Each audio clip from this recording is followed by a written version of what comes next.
Hello, good evening everybody. आज हम second ऐसे सेशन के लिए मिले हैं और फर्स्ट सेशन का एक क्विक रिकैप हम देख लेते हैं क्योंकि वो काफ़ी ब्रीफ सेशन था। और आज उसका एक रिकैप देख लेते हैं क्योंकि उसमें कुछ बहुत एसेंशियल बातें हमने करी थी। तो आपने જોઈ લઈએ। मैं તમને पेज नो डिवीजन समझाव्યું હતું लास्ट टाइम मैंने लिख के बताया था। आज मैंने थोड़ा सा विजुअल रिप्रेजेंटेशन करके समझाने की कोशिश की है आपको कि आपको कितने पेज का ऐसे लिखना है। लगभग 10 से 11 पेज का ऐसे लिखना है डिपेंडिंग ऑन योर हैंडराइटिंग। तो आपको आइडेंटिफाई करना है कि कौन सा सेट आपको बैठ रहा है। जैसे मुझे 11 पेज का ऐसे लिखना या 10.5 पेज का ऐसे लिखना पसंद है, उसमें मुझे ऐसा लगता है मैं अपना सारा कंटेंट अच्छे से बता पाती हूँ, राइट। तो यहाँ पे जो हमारा फर्स्ट पेज है वो हमारा इंट्रो का सेक्शन रहेगा। उसके बाद सेकंड मतलब 1.5 में हमारा इंट्रो एंड हो गया। उसके बाद इंट्रो के बाद आप स्टार्ट करेंगे, टॉपिक को डायरेक्टली बताएंगे एग्जामिनर को। जो भी चेक कर रहा है उसको पता चल जाना चाहिए कि इनको टॉपिक समझ में आ गया है। That is very important. तो यहाँ पे आप टॉपिक को एड्रेस करेंगे।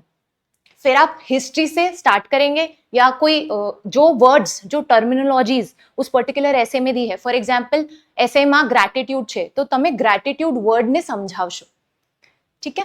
तो આવી જશે इंट्रोडक्शन ना પછી फिर आएगा आपका बॉडी स्टार्ट हो गया। लगभग यहां से आपका बॉडी स्टार्ट हो जाता है जिसमें आप टॉपिक को एक्सप्लेन करते हैं, ठीक है।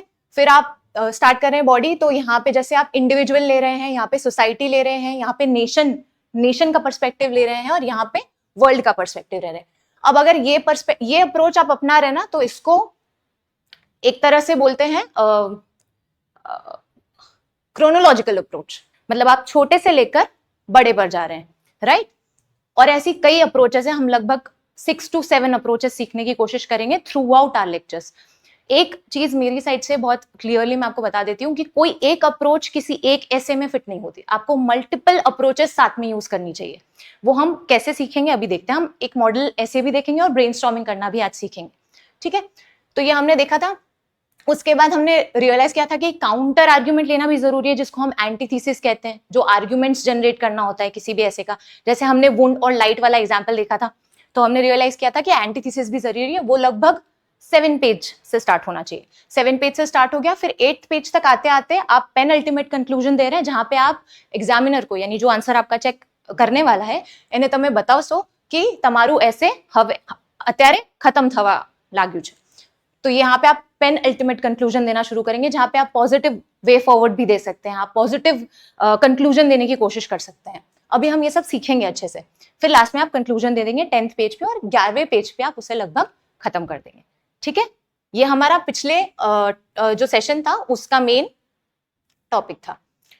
फिर मैंने आपको कुछ एसेंशियल्स बताए थे कि ऐसे में कुछ चीजें बहुत जरूरी होती है जो हमारे सिलेबस में भी दी हुई है। आपने अगर यूपीएससी का सिलेबस या जीपीएससी का सिलेबस देखा है तो मेंस के सिलेबस में ये चीजें मेंशन्ड है कि आप पहली बात तो क्लोज टू सब्जेक्ट होने चाहिए। ये क्लोज टू सब्जेक्ट कैसे रहना है इसकी एक टेक्निक होती है, जिसमें आपको सब्जेक्ट के जो वर्ड्स होते हैं, जैसे सब्जेक्ट अगर ग्रैटिट्यूड की बात कर रहा है तो उसी का कुछ सिनोनिम यूज करके, जैसे ग्रैटिट्यूड यानी क्या होता है कृतज्ञता, कृतज्ञताना सिनोनिम શું થાય ધન્યવાદ।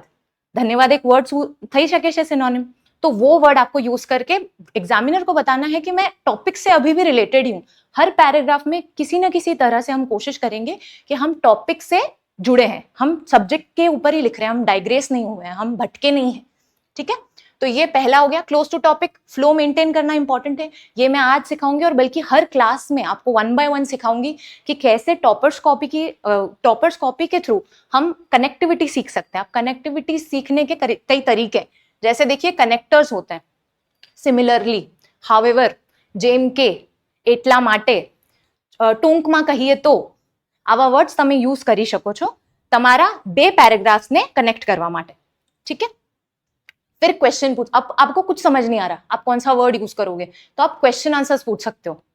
आप ऊपर वाले पैराग्राफ को लिंक करते हुए શું આ થઈ રહ્યું છે, ચાલો આપણે જોઈએ, ચાલો આપણે સામાજિક રીતે જોઈએ, ચાલો આપણે આર્થિક પર્સપેક્ટિવ જોઈએ આ વાતનું। આવી રીતે તમે ક્વેશ્ચન કરી શકો છો।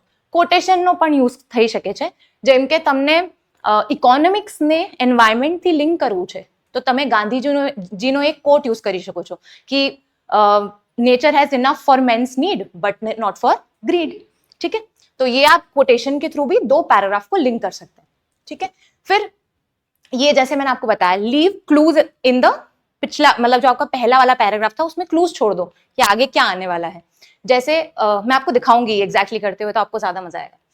आगे देखते हैं। फिर आता है वर्ल्ड। अब ये एक नया एंगल मैंने आज जो ऐड किया है, वर्ल्ड व्यू। आपके हमेशा ऐसे में वर्ल्ड व्यू आना चाहिए। आप हमेशा क्या करते हैं, हम ऐसे लिखने जाते हैं ना तो सिर्फ इंडिया के पर्सपेक्टिव से सोचते रहते हैं, लेकिन सिर्फ इंडिया के पर्सपेक्टिव से नहीं सोचना है, हमें वर्ल्ड के पर्सपेक्टिव से भी सोचना है, एक होलिस्टिक आइडिया देना है। ठीक है, तो वर्ल्ड का पर्सपेक्टिव जरूरी है, और दूसरा एक पर्सपेक्टिव कौन सा जरूरी है, कंटेम्पररी। આજના સમય શું ચાલી રહ્યું છે, આ લખવાનું ઘણું ઇમ્પોર્ટન્ટ છે। આ તમે લખી શકો છો તમારા નોટ્સમાં। આ બધી વાતો તમને દરેક એસેમાં કામ લાગશે। પછી ક્રિસ્પ હોવું જોઈએ તમારું paragraph, way of expression crisp હોવી જોઈએ। લાંબી લાંબી વાતો નથી કરવી આપણને, આપણને પેરેગ્રાફ ब्रीफ રાખવું છે। नॉर्मली हमें एक पेज पे 3 पैराग्राफ्स रखना है। अगर आपकी हैंडराइटिंग बड़ी है तो आप 2 पैराग्राफ्स रख सकते हैं। ठीक है, इतना ही रखना है, और इनफ गैप्स भी रखना है। मैं आपको एक आइडियल गैप्स कैसे रखना वो भी एक टॉपर्स कॉपी के थ्रू समझाऊंगी। ठीक है, फिर हमने देखा है इनोवेट कैसे करना है, ओरिजिनलिटी कैसे लानी है, क्रिएटिविटी कैसे लानी है। वैसे तो इसमें आप ही को काम करना पड़ेगा, लेकिन आई विल हेल्प यू। मैं जितने भी सेशन यहाँ पे कंडक्ट करने वाली हूँ, I will give you 1 story and 1 quotation in every session in the beginning. शुरुआत में હું તમને કોઈ એક બ્યુટીફુલ સ્ટોરી જે મને લાગે છે ઇમ્પોર્ટન્ટ છે, તમે યુઝ કરી શકો છો તમારા ટોપિક્સમાં, એ હું તમને આપીશ, સ્ટોરી અને કોટ। તો આજની જોઈ લઈએ story of the day. Story of the day देखते हैं फिर हम।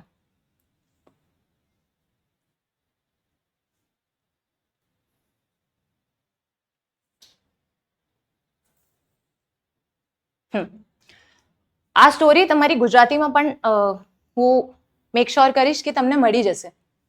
ठीक है, तो हम कोशिश करेंगे आपको मिल जाए। ठीक है, स्टोरी मैं आपको एक कहानी की तरह बता देती हूँ, आप बाद में घर जाके इसको रीड कर लीजिएगा, और आप अपने नोट्स में भी इसको एक क्लू की तरह लिख सकते हैं। ठीक है, make sure you are writing these things along. ठीक है, क्योंकि ये जो मैंने ऊपर एसेंशियल्स बताए ऐसे के, वो बहुत ही इंपॉर्टेंट है। एक बार रिवाइज कर लें, क्या क्या थे। करेक्ट करेक्ट, डायमेंशन खोलेंगे, करेक्ट, कीवर्ड्स की बात करेंगे कि व्हाट हैज बीन, डेफिनेशन लिखेंगे। ठीक है, आर्ग्यूमेंट लिखेंगे। बॉडी स्टार्ट हो गई यहाँ पे, लगभग कब तक चलेगी बॉडी, अप्रोक्सीमेटली। उसके बाद लास्ट में जब कंक्लूजन आएगा उसके पहले पॉजिटिव्स लिखेंगे। करेक्ट, और एक पेन अल्टीमेट कंक्लूजन, वो भी जरूरी है, और उसके पहले एक एंटीथेसिस, वो भी जरूरी है। वो आप भूल गए, यही करना है। ये याद रखेंगे ना बार बार, तो हम हमारे ऐसे में उसे इंप्लीमेंट करना सीखेंगे। ठीक है, हम कैसे करेंगे वो हम अभी देख लेंगे, ये सिर्फ ऐसे बातें नहीं है, अभी हम करके देखेंगे। ठीक है, फिर उसके बाद जो इसेंशियल्स थे वो कौन से हैं, 5 मेजर एसेंशियल हैं जो एग्जाम में दिए हुए हैं, सिलेबस में दिए हुए हैं आपके। कौन से हैं एसेंशियल्स? मतलब क्रिस्प होना चाहिए, सब्जेक्ट को नहीं भूलना है, सब्जेक्ट को ध्यान में रखना है। तीसरी बात, इनोवेट करना है, मेक श्योर करना है कि हम स्टोरीज डाल रहे हैं, पर्सनालिटी का नाम डाल रहे हैं, नाम कोई आया, पर्सनालिटीज का नाम डाल रहे हैं, ये सब हम कर रहे हैं, तो हम इनोवेट करेंगे, क्रिएटिविटी जनरेट करेंगे। राइट, करंट, हाँ करेक्ट, वर्ल्ड और कंटेम्प्रेरी एग्जाम्पल होने चाहिए, एक व्यू होना चाहिए, वो भी we should not forget that. ठीक है, अब हम देख लेते हैं आज की स्टोरी। ये हर सेशन में मैं आपको देने की कोशिश करूंगी। मेक श्योर आप अपनी एक डायरी बना रहे हैं इसके लिए, और ये डायरी में आप अपनी ये ऐसी स्टोरी आप नोट डाउन कर रहे हैं। इसका गुजराती ट्रांसलेशन भी अवेलेबल है, तो आपको अवेल करा दिया जाएगा। उसके बाद आपको कोटेशन भी दी जाएगी। तो आप, अगर मैं आपको 2 चीजें दे रही हूँ यहाँ से, तो आप भी अपने एंड से एक स्टोरी और एक कोटेशन घर जाके जो आपको पसंद आ रही है वो नोट डाउन करेंगे। दिस विल मेक श्योर कि आप एक कॉम्पैक्ट स्टोरी की और कोटेशन की एक डायरी बना रहे हैं। मेरे पास एक इतनी मोटी डायरी है, उसी से ये सारी स्टोरीज कहीं ना कहीं आ रही है, तो दैट बिकम्स वेरी हैंडी। जब आपको टॉपिक दिखता है तो सबसे पहली चीज जो आपको कॉन्फिडेंस देती है ना, दैट इज कि તમને કેવું ઇન્ટ્રોડક્શન લખવું છે અને કેવું કન્ક્લુઝન લખવું છે। એ પહેલી વસ્તુ છે જે તમે જ્યારે ટોપિકને જોવો છો, પહેલી વાત તો તમે સિલેક્ટ કરશો। સિલેક્ટ કરવા પછી જે પહેલી વસ્તુ છે એ છે ઇન્ટ્રોડક્શન અને કન્ક્લુઝન। ठीक है, એટલા માટે આવા ઇન્ટ્રોડક્શન અને કન્ક્લુઝન અને કોટેશન્સ નેસેસરી છે। ठीक है, तो स्टोरीज और स्टोरीज के थ्रू, कोटेशन के थ्रू आप कंक्लूड भी कर सकते हैं, ये भी आपको ध्यान में रखना है। स्टोरी आज की ये है कि अब एक पिताजी है। ठीक है, अब वो पिताजी बहुत अमीर है, they are very rich, he has a son. एनो जो छोकरो छे घणो नानो छे, तो एने બતાવવા માંગે છે કે આપણી પાસે કેટલા પૈસા છે અને આપણે કેટલા પ્રિવિલેજ્ડ છે. એના માટે છોકરાને એ એક ગામડામાં લઈને જાય છે. और वो गांव जो है वो थोड़ा सा गरीब है. ठीक है. अब वो गांव में जाते हैं और वहां पे वो उसको घुमा के वापस ले आते हैं. अब वो उसको पूछते हैं कि क्या लगता है बेटा, हम बहुत प्रिविलेज्ड है ना, हमारा પાસે તો ઘણા પૈસા છે. તો એ છોકરો તો કઈ બીજું જ સરપ્રાઇઝિંગ કહી દે છે. એ કહે છે કે હા પપ્પા, એ લોકો પાસે, આપણી પાસે એક ડોગ છે, એ લોકો પાસે 4 છે. આપણી પાસે આપણે માર્કેટથી પૈસા આપીને વેજીટેબલ્સ અને મિલ્ક લે છે અને એ લોકો પાસે તો ગાય છે, પ્રકૃતિ છે, પ્રકૃતિથી ડાયરેક્ટ જ લઈ લે છે. આપણી પાસે બલ્બ છે, એ લોકો પાસે સિતારા છે, એ લોકો પાસે આસમાન છે જગમગાતું. આપણી પાસે નથી. આપણા દિલ્હી તો સ્મોગથી ભરાયેલો છે. પછી फिर आगे उसने पूछा कि और क्या, और पापा एकदम चौंक गए, आश्चर्यचकित हो गए, ये क्या बोल रहा है मेरा बेटा. फिर वो कहते हैं कि हमारे पास पापा दीवारें हैं, हमारे पास वॉल है to protect us, but they have friends and families to protect them. Here the father realises, जो वो जिन चीजों को, जिन मटीरियलिस्टिक चीजों को वो सब कुछ मानते थे, पैसे को सब कुछ मानते थे, वो एक्चुअली गलत पर्सपेक्टिव था. इसेंशियल है लेकिन सब कुछ नहीं है. ये बात उस बच्चे ने उस दिन पापा को समझाई. That is the moral of story कि जॉय या खुशी जो होती है, that is not in the materialistic things, it is also in family, relationship, good bonds, bond with the nature etcetera. ठीक है. तो ये हमारी एक स्टोरी हो गई. अब आप सोचोगे इसको हम कहाँ यूज करेंगे. कोई भी जॉय से रिलेटेड ऐसे आएगा या कोई भी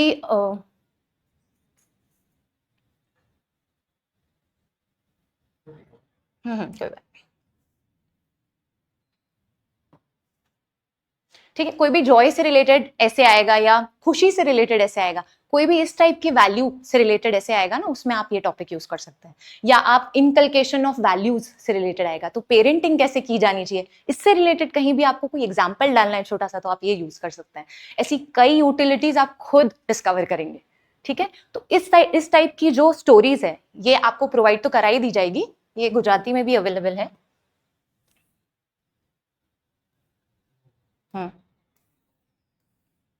ये गुजराती में लिखी हुई है. ठीक है. तो ये आगे हो गई हमारी आज की स्टोरी. ठीक है. ये ऐसी स्टोरी आप मेक श्योर करिए कि आप लोग घर जाके जब ये सेशन खत्म हो जाता है तो अपने एंड से भी एक स्टोरी जॉय से रिलेटेड या खुशी से रिलेटेड ढूंढे, कहीं से देखें. बेटर इंडिया है, बहुत सारी वेबसाइट्स है और ऐसे बहुत सारे कंपाइलेशंस ऑलरेडी मार्केट में अवेलेबल है फ्रीली, जो आप आइडेंटिफाई कर लीजिए और आप वो स्टोरीज को नोट डाउन करिए. और 2 story per day, 2 quote per day. एक कोट मैं आपको प्रोवाइड करूंगी, एक आप करिए अपने एंड से. ठीक है. दूसरा कोटेशन देखते हैं, जॉय से ही रिलेटेड है. I will always keep them close, ताकि वो एक ही टॉपिक से रिलेटेड हो. ठीक है. अब रविंद्रनाथ जी का एक कोट है कि I slept and dreamt that life was Joy. मैं सोया और मुझे लगा कि अच्छा लाइफ क्या है, लाइफ इज ऑल अबाउट मजे, जॉय, खुशी. ठीक है. आई अवोक, मैं जगा और मुझे लगा कि लाइफ तो यार ड्यूटी है, धर्म है. उसको ऐसा लगा. फिर मैंने काम किया, मैंने वो जो ड्यूटी थी वो निभाई एंड देन और उसको बिहोल्ड किया. और फिर मुझे रियलाइज हुआ कि ड्यूटी तो एक्चुअली जॉय थी. मतलब ड्यूटी ही एक टाइप की, लाइफ को अगर आपको पर्पसफुल बनाएंगे तो अपने आप ही जॉय आएगा. पर्पसफुल कैसे बनेगा? धर्म के थ्रू, ड्यूटी के through. So this is a very beautiful quote given by Rabindranath Tagore ji. तो आप इसको डेफिनेटली अपने नोट्स में ऐड करिए और ये इसका गुजराती वर्जन है जो आपको बाद में प्रोवाइड कर दिया जाएगा. ऑलराइट. तो ये आपकी एक कोट और एक स्टोरी हो गई है. इस तरह से मैं आपको रोज हर सेशन में कुछ 2 चीजें आपको प्रोवाइड करने की कोशिश करूंगी. ठीक है. आप मेक श्योर करिए कि आप ये लिखिए अपने नोट्स में, नोट डाउन करिए. ठीक है. ओके. नेक्स्ट आगे चलते हैं.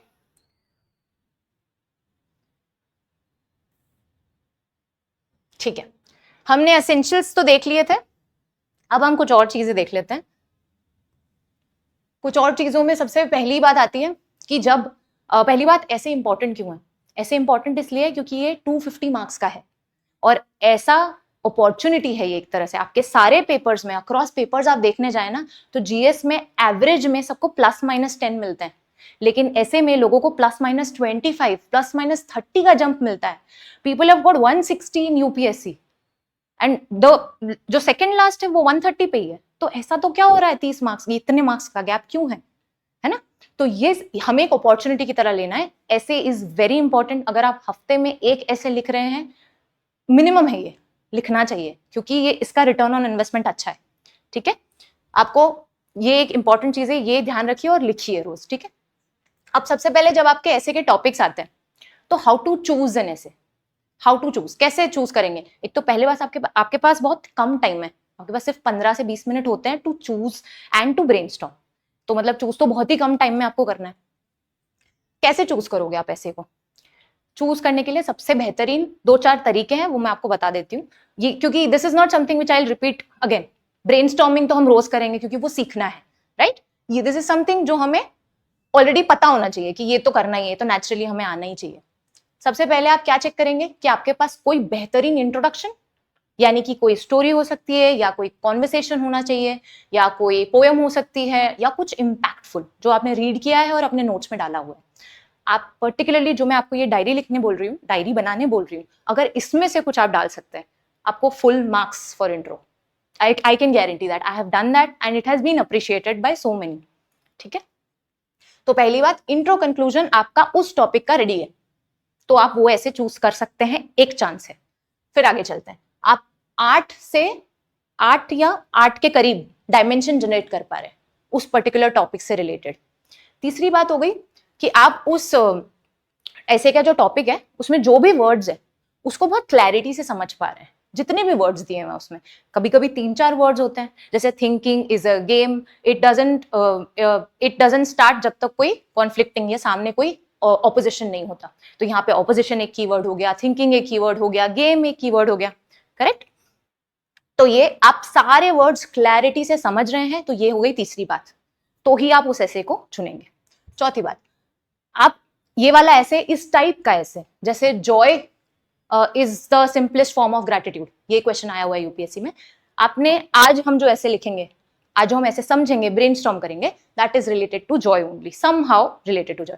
If you have read some essays related to that particular topic somewhere, और you have written it in the past, आपने लिखा है वो ऐसे पहले, तो ए टॉपिक तमने चूज करवानु રહેશે। ठीक है, પછી આવશે કમ્ફર્ટ લેવલ, વેરી ઇમ્પોર્ટન્ટ। તમે કમ્ફર્ટેબલ છો કે નહીં એ ટોપિકમાં, તમને આટલું બધું નોલેજ છે કે નહીં એ ટોપિકમાં, એ ટોપિકને તમે કેવી રીતે જીએસ ના પેપર્સથી લિંક કરી શકો છો, એ પણ તમારે ધ્યાન રાખવું જોઈએ। તો 5 વસ્તુ આવી ગઈ। જ્યારે પણ તમને એસેના ટોપિક ચૂઝ કરશો તો તમે આ 5 વસ્તુઓનું ધ્યાન રાખશો। શું થઈ ગઈ? ઇન્ટ્રો કન્ક્લુઝન રેડી है, आपके पास क्लैरिटी है, डायमेंशन रेडी है, 8 मिनिमम होने चाहिए, आपके दिमाग में ही जनरेट करो, ये लिखो मत। आपको लग रहा है हाँ इसमें 8 टॉपिक हो रहे हैं, 8 एग्जाम्पल्स याद आ रहे हैं, थोड़े थोड़े याद आ रहे हैं, ओके फाइन डन। ठीक है, और ये every word clarity very important. अगर आपको पता ही नहीं है ग्रैटिट्यूड क्या है, क्या लिखोगे? सिर्फ एक ब्रॉड मीनिंग, एक नैरो मीनिंग पता है, ग्रैटिट्यूड मतलब होता है थैंक यू, ना, थैंक यू नहीं होता, थैंक यू से कहीं बियॉन्ड होता है ना? तो ये चीज आपको ध्यान रखनी है। ठीक है, तो choosing a topic is very important before writing, इसीलिए मैंने आपको पहले ही बता दिया, and this is the last time I am telling this to you. ठीक है, अभी हम रिवाइज करेंगे तो जरूर हम बात करेंगे इस बारे में। ठीक है, अब ऐसे चूज कर लिया, अब ब्रेनस्टॉर्मिंग करें। ठीक है, आज हम ब्रेनस्टॉर्मिंग करना पहले सीखते हैं, फिर हम इसे अप्लाई करेंगे। ठीक है, टॉपिक पे। और टॉपिक कैसे हम चूज करेंगे, हमने मतलब आपके सहूलियत के लिए और मेरी भी सहूलियत के लिए आई हैव डिवाइडेड यूपीएससी के प्लस डीपीएससी के एसेस इन वेरियस सब टॉपिक्स। जैसे ह्यूमन वैल्यूज एक टॉपिक है, ह्यूमन वैल्यूज में जॉय, ग्रैटिट्यूड, इस टाइप की जो थैंकफुल हैपनिंग चीजें होती है वो एक टाइप में आ गई, लव, कंपैशन एक टाइप में आ गई, ये ह्यूमन वैल्यूज के सब टॉपिक हो गए। प्लस मोरालिटी, सोशल रिस्पॉन्सिबिलिटी, ये दूसरा हो गया। ऐसे करके 6 टॉपिक्स हमने आइडेंटिफाई करे, वो हम देखते हैं अभी। पहले हम ब्रेनस्टॉर्मिंग सीखते हैं। ब्रेनस्टॉर्मिंग में आपने टॉपिक चुन लिया, ठीक है, अब आपको ये 7 चीजें करनी है आफ्टर चूजिंग एवरी ऐसे। ठीक है, अब इसमें हम अप्रोचेस भी डिफरेंट डिफरेंट सीखेंगे, विथ टाइम आपको इनग्रेन हो जाएगी। अगर आप रेगुलरली ऐसे सेशन सुनेंगे और लिखेंगे, सुनना अलग बात है, लिखना अलग बात है। तो लिखेंगे नहीं तब तक सुनने से कोई फायदा नहीं, क्योंकि सुनने के लिए तो फिर बहुत जगह अवेलेबल है। आपको मैं यहाँ पे बिठा के लिखाऊंगी, आप लिखेंगे, सोचेंगे, आधे घंटे के में टाइमर लगा के हम देखेंगे कि हो रहा है कि नहीं, तो हमें समझ आएगा कि हम जनरेट कर पा रहे हैं कि नहीं इस तरह से डायमेंशंस। ठीक है, अब समझते हैं ब्रेनस्टॉर्मिंग कैसे करनी है। अच्छा, एक और बात कि ये एग्जॉस्टिव नहीं है। एग्जॉस्टिव एज इन जो भी चीजें मैं आपको भी बताऊंगी, इसके अलावा you can innovate and you can participate in the class any time, because ऐसे इज ऑल अबाउट पर्सपेक्टिव्स, और पर्सपेक्टिव बहुत वेरीड होते हैं, ठीक है, बहुत सब्जेक्टिव होते हैं, ठीक है। तो नॉट नेसेसरी कि मैं जो बोल रही हूँ वही सही है, लेकिन इसके माध्यम से आपको अपना एक नजरिया, अपना एक तरीका ढूंढना है कि कौन सा ऐसे टाइप आपको मजा आ रहा है लिखने में, ठीक है। और सच में you will start enjoying writing essays, specially philosophical, ठीक है। देखते हैं, सबसे पहली चीज होती है WNH approach. What is this? WNH approach में हो गया हमारा व्हाट, वेयर, व्हाई, हाउ, कैसे, क्यों, ये सारे जो भी शब्द होते हैं, इससे अब हम डेफिनेशंस भी निकाल सकते हैं, इससे हम एंटीथेसिस भी जनरेट कर सकते हैं, मतलब उस पर्टिकुलर टॉपिक का काउंटर भी जनरेट करेंगे। तो ये सारे क्वेश्चनिंग करने के तरीके, इसकी यूटिलिटी मैंने यहाँ पे लिखी है। कभी कभी ये जो ब्रेनस्टॉर्मिंग आप करते हैं ना, ये आपको कंक्लूजन में भी हेल्प करती है, क्योंकि कंक्लूजन आते आते हम क्या करते हैं, पॉजिटिव पर्सपेक्टिव देते हैं। तो जब तक आपको उस पर्टिकुलर टॉपिक का वाई नहीं पता, व्हाट इज इट्स यूज नहीं पता, तो आप पॉजिटिव पर्सपेक्टिव कैसे देंगे एंड में? नहीं दे सकते, करेक्ट। तो ये जरूरी है।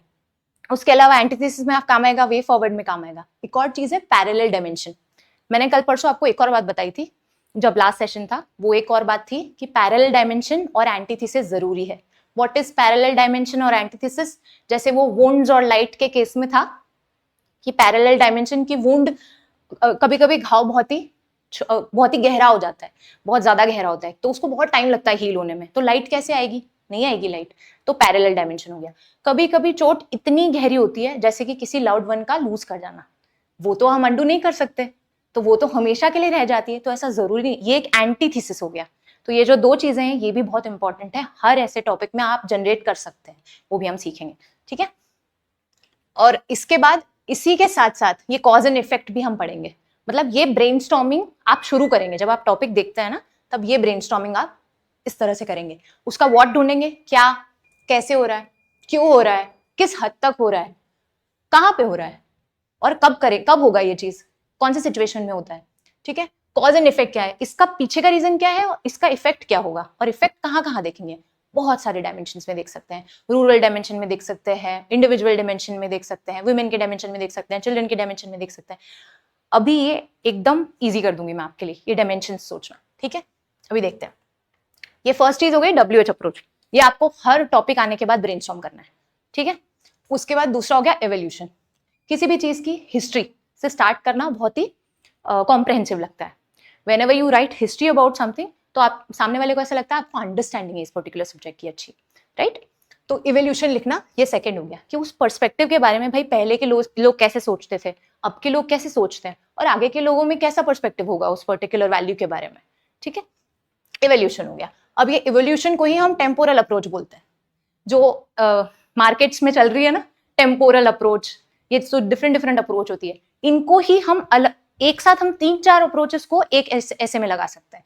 तो ये टेम्पोरल अप्रोच क्या हो गई, time, past, present, future, temporal approach, ठीक है। ये भी हम सीखेंगे, ये लगभग 3rd पेज पे यूज होगी बॉडी लिखने में। बॉडी मैंने जो आपको बोला ना, इंट्रो खत्म होता है, फिर आप ऐसे का डायमेंशन मतलब डेफिनेशंस वगैरह देते हैं, डेफिनेशंस के बाद आप हिस्ट्री देंगे, फिर आप बॉडी से स्टार्ट करेंगे कि भाई अब डायमेंशंस जनरेट करते हैं अलग अलग, जो पेस्टल अप्रोच के थ्रू करेंगे।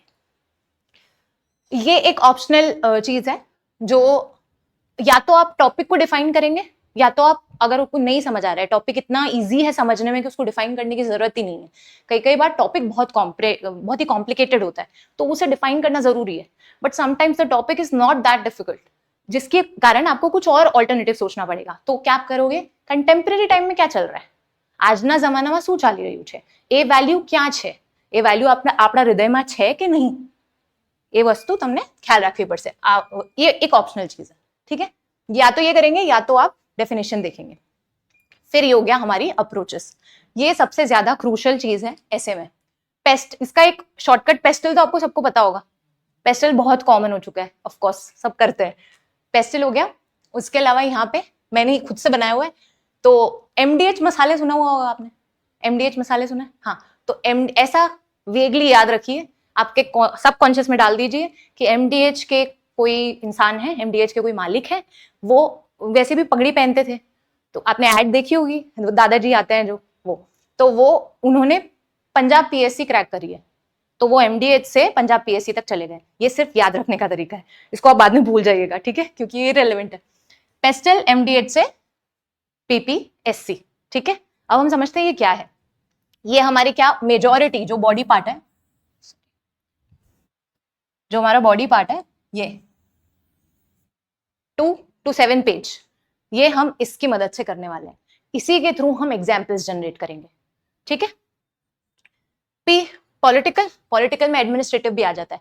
अगर बहुत ही प्रोबिटी पे कोई क्वेश्चन है या ट्रांसपेरेंसी अकाउंटेबिलिटी पे कोई क्वेश्चन है तो आप एडमिनिस्ट्रेटिव यूज कर सकते हैं, ठीक है। एडमिनिस्ट्रेटिव, पॉलिटिकल, इकोनॉमिक, पेस्टल में ये सबको पता है, S social, T technological, technical या इमर्जिंग टेक्नोलॉजी। इमर्जिंग टेक्नोलॉजी में हमारा AI, IoT, everything is covered, जो भी आज चल रहा है, मशीन लर्निंग, एवरीथिंग, ठीक है, ये हमारा टेक्नोलॉजी में कवर हो गया। फिर आया हमारा एनवायरमेंट, पेस्टल में E तक पहुंच गए, L लीगल, ये रहा लीगल, ठीक है। फिर हम चलते हैं MDH में, नए डायमेंशंस जो अभी अवेलेबल नहीं है इतने मार्केट में, तो हम समझने की कोशिश करते हैं कि हम हमारे मल्टी डायमेंशनल ऐसे कैसे लिखेंगे। મિસેલેનિયસ में તમે બુક્સ, પર્સનાલિટીઝ, મૂવીઝ અને સોંગ્સ નાખી શકો છો તમારા એસેમાં। પછી આવશે D डेवलपमेंटल सेक्टर में क्या क्या आता है, सिविल सोसाइटी आती है, क्या क्या आता है, और एजुकेशन आता है, हेल्थ आता है, राइट। तो ये सारी चीजें आती है, इंफ्रास्ट्रक्चर आता है, ठीक है। डेवलपमेंटल सेक्टर में पॉवर्टी आ जाता है, हंगर आ जाता है, ये सारी चीजें आ सकती, आप SDG गोल्स डाल सकते हो इसमें, इससे रिलेटेड है ये। तो ये MD हो गया, ठीक है। अब हम चलते हैं आगे।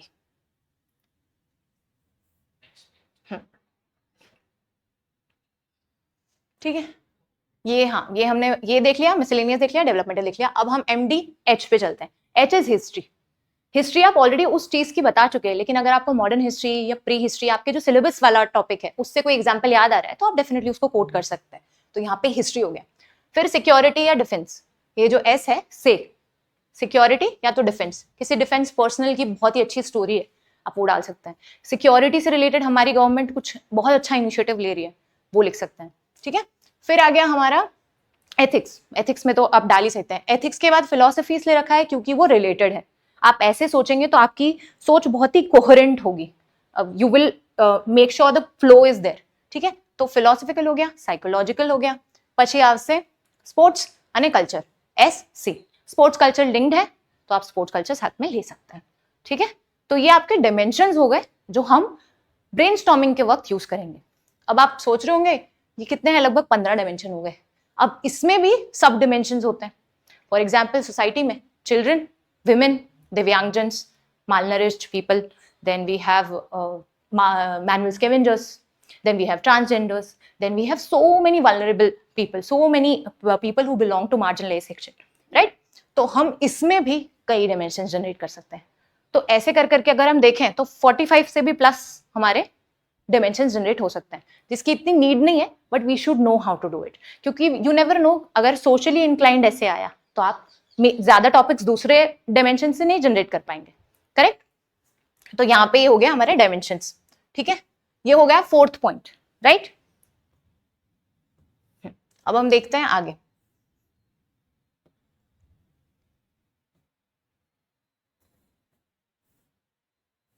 लोकल, नेशनल, इंटरनेशनल, ये हो गया एक पैन। जो मैंने आपको सबसे एसेंशियल्स में बोला था कि कंटेम्प्रेरी और वर्ल्ड व्यू आना चाहिए, वो इससे आएगा कैसे, जब आप वे फॉरवर्ड लिखते हैं, जब आप ऑलमोस्ट बॉडी खत्म कर चुके हैं, आपको लग रहा है आपने सारे डायमेंशंस एड्रेस कर दिए, now you are going to give way forward. तो वे फॉरवर्ड आप कैसे दे सकते हैं, लोकल लेवल पे दे दीजिए, सोसाइटी की बात कर लीजिए, इंडिविजुअल की बात कर लीजिए, उसके बाद आप नेशन पे आ जाइए, कॉन्स्टिट्यूशन की बात कर लीजिए, वैल्यूज की बात कर लीजिए, नेशन की बात कर लीजिए, पेट्रियोटिज्म की बात कर लीजिए, राइट।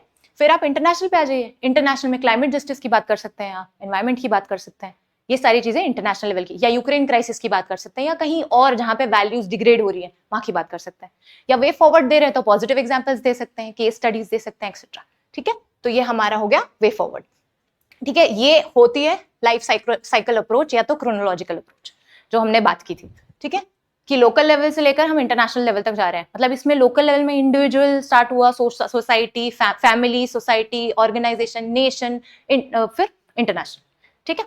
तो ये हो गई क्रोनोलॉजिकल और जिसको बोलते हैं लाइफ साइकिल अप्रोच।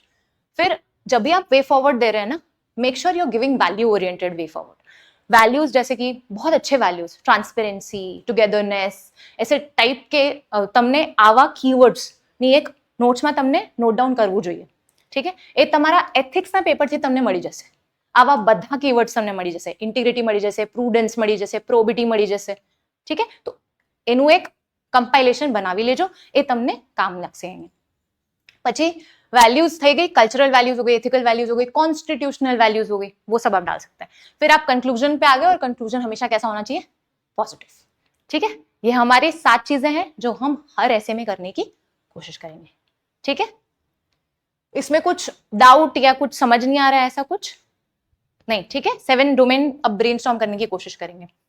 कुछ मिसलेनियस अप्रोचेस है जो चल रही है मार्केट में, तो I should not leave that कि आपको समझ नहीं आ रहा है, बाहर आपको पढ़ रहे हैं कुछ. तो एसडीजी अप्रोच होती है जिसमें एसडीजी के जो 17 गोल्स हैं, आप उनके माध्यम से पूरा ऐसे बिल्ड कर रहे हैं. ठीक है, थोड़ी सी ऐसी अप्रोच है जो आप बहुत ही बड़े लेवल पे लगा सकते हैं, क्योंकि एसडीजी गोल्स एक बहुत ही वाइड टॉपिक है. આટલા વાઇડ ટોપિક માટે તમને જે સબ્જેક્ટ આવ્યું છે તમને એ પણ ઘણો વાઇડ હોવો જોઈએ. કેમ કે જેમ કે ક્લાઇમેટ છે, ક્લાइमेट एक वाइड टॉपिक है, बधी जगह अप्लाई हो. तो ये एसडीजी अप्रोच हो गई. कैटेगराइजेशन और टाइप्स अप्रोच, ये कब यूज करना होता है? फॉर एग्जाम्पल, एक ऐसे आया था, माय कॉन्सेप्ट ऑफ लव, याद है? जीपीएससी में पूछा था, है ना?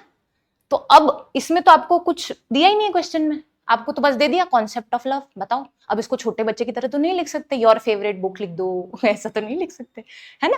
तो हम इसको कैसे टाइप एड्रेस करेंगे? हम इसको टाइप्स में डिवाइड कर देंगे. ये बहुत बेहतरीन तरीका है इसको यूज करने का. अब इस लव को आप रिप्लेस कर दो, जस्टिस से रिप्लेस कर दो, इक्वालिटी, कोई भी ऐसे वैल्यू से जनरेट रिप्लेस कर दो जो बहुत ही, जिसके टाइप्स जनरेट हो सकते हैं. जहां पे अभी मुझे लव और जस्टिस याद आ रहा है. जैसे लव बहुत तरीके का हो सकता है ना? हमारी मातृभूमि के लिए प्रेम, हमारे माता पिता के लिए हमारा प्रेम, हमारे प्रिय लोगों के लिए हमारा प्रेम, પછી हमारे फ्रेंड्स માટે અમારું પ્રેમ. તો આવી રીતે કેટલાક ટાઈપ્સ તમે જનરેટ કરી શકો છો, કેટેગરીઝમાં તમે ડિવાઈડ કરી શકો છો.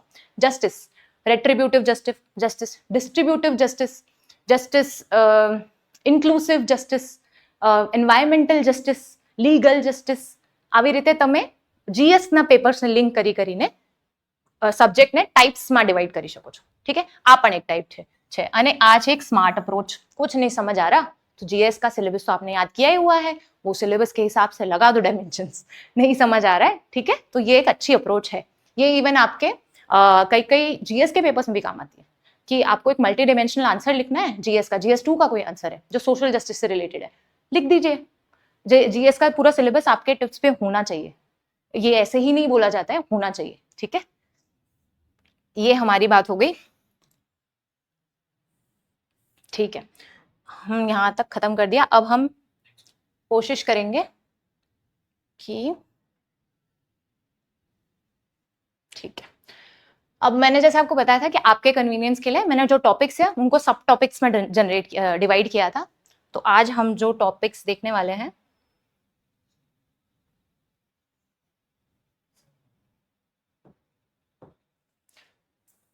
ठीक है, ये टॉपिक्स में हमने जनरेट किया. तो आज हम ये वाला टॉपिक देखने वाले हैं. ठीक है, कंपैशन, काइंडनेस, जॉय.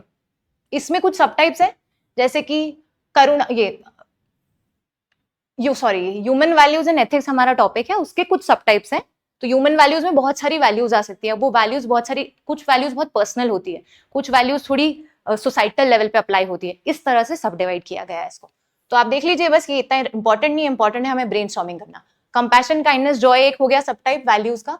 करुणा, दया અને આનંદ કહે છે જેમને. પછી લવ, એમ્પેથી, હ્યુમન વેલ્યુ થઈ ગઈ. પછી આવશે સિમ્प्लिसिटी, कंटेंटमेंट, मिनिमलिज्म. इसमें जनरली एनवायरमेंट के ऐसे आ गए हमारे, या हमारे simplicity is the ultimate sophistication, सरलता ए परम उन्नति છે. પછી नीड ब्रिंग्स ग्रीड, ये एनवायरमेंट से रिलेटेड हो गया, है ना? और फिर हमारी तीसरा टाइप हो गया ह्यूमन वैल्यूज का. चौथा टाइप हो गया ट्रुथ, करेज, इंटेग्रिटी. ठीक है, ये थोड़े पेट्रियोटिज्म, करेज, उस तरह की चीजें हो गई, इंटेग्रिटी. ठीक है, फिर हम बाद में और सब टाइप्स देखेंगे, जैसे moral duty, justice, social responsibility. ये दूसरा टाइप हो गया. पहला हमने देखा था ह्यूमन वैल्यूज वाला, वो हम अलग से एड्रेस करेंगे क्योंकि मेजॉरिटी ऐसे ह्यूमन वैल्यूज पे आते हैं. फिर ये जो दूसरे वैल्यूज हैं, मॉरल ड्यूटी हो गई, जस्टिस हो गई, सोशल रिस्पॉन्सिबिलिटी हो गई, ये थोड़े से कम पूछे जाते हैं, तो हम इसे बाद में देखेंगे, ठीक है, पर ये आपको प्रोवाइड कर दिया जाएगा। ये तीसरा है नॉलेज, विजडम, सेल्फ डिस्कवरी, मतलब इसमें आपको एजुकेशन से रिलेटेड आ सकता है, जैसे क्लासरूम में डेस्टिनी डिसाइड होती है नेशन की, ये एक टॉपिक पूछा हुआ है, ये destiny of a nation is shaped in the classroom 2017 asked what is research but a blind date with knowledge, इस टाइप के टॉपिक्स हमने આવી શકે છે। પછી આવશે